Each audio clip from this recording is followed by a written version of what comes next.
I ask renters to take a huge leap forward, a mental leap, okay? I'm going to ask you to go from being a tenant to a homeowner. And not only that, I want you to become a homeowner and then become an investor, a real estate investor. So it's a lot to go over. And a lot of times I get people get a little scared. They get a little overwhelmed with this proposition. But I think you can handle it. All right? Not going to lie, though, it is a little easier for me to talk to homeowners about becoming investors. And it's pretty easy to talk to tenants about becoming homeowners.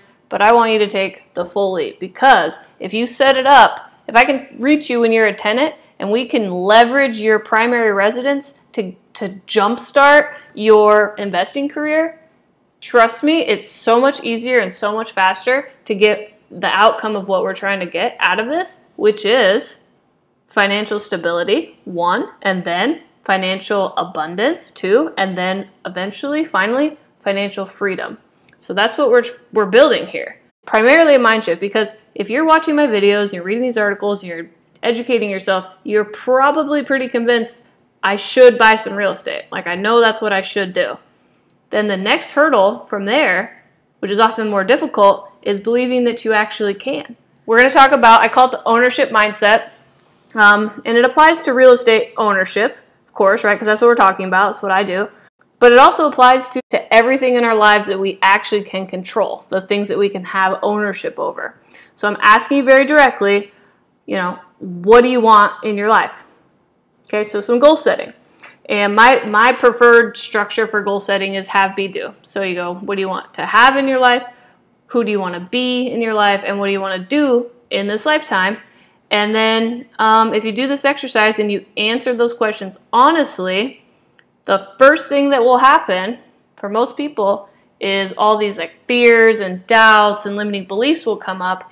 And if they don't, then you probably weren't as honest as you could be on the original exercise.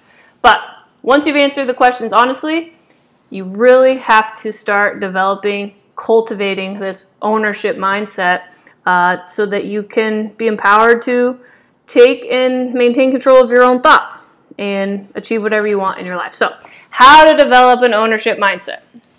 Okay, step number 1 is you take responsibility, you take ownership over every outcome in your life. Everything. My fault, I got to do it. If it's going to be, it's up to me, all that kind of stuff. If you want more conversation, thinking on that along those lines, I recommend the book. It's called Extreme Ownership. Okay, so check that out. Number 2, observe your thought patterns.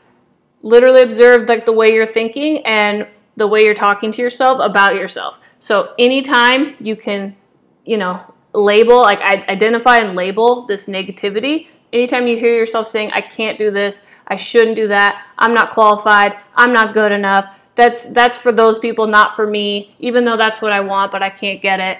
Anytime you hear something like that, you can be like, negative thinking, rephrase that. Okay? So number 3, practice rephrasing things. So I have an example. So for example, I can't buy a house. Okay? What are you going to do with that statement? I can't buy a house, forget it, I'm going to go do something else. Or you can say, I want to buy a house. How can I buy a house? I can't buy a house this way, but maybe I can do it that way. Maybe I can do it this way. Who can I talk to? How can I buy a house instead of I can't buy a house? There's a library of information on this exact topic of cultivating ownership mindset, positive mindset, an empowering mindset that I can get whatever I want in my life. I'm capable of it. So I suggest that you read books, listen to podcasts, get around people who are positive and empowering to help push you forward to what it is that you want.